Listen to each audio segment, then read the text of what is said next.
শুভেচ্ছা, স্বাগতম। আসসালামু আলাইকুম। উদ্যোগটা চমৎকার।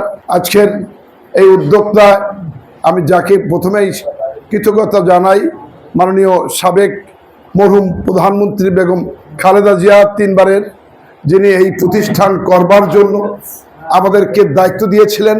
তখন আমি সংসদ সদস্য ছিলাম। পরবর্তীতে সেই প্রতিষ্ঠান নির্মাণ করার মধ্যে দিয়ে এখানে তিনি এসেছিলেন। এইটাকে কেন্দ্র করে আমি কলরার জনসভা করেছিলাম। এই যে মহৎ উদ্যোগটার জন্য এসেছিলেন, এই জন্য তাকে আমরা শ্রদ্ধার সাথে স্মরণ করছি।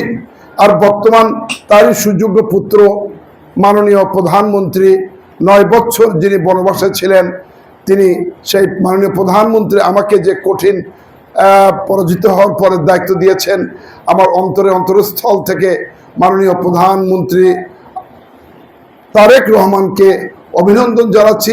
তিনি তার নেতৃত্বে মায়ের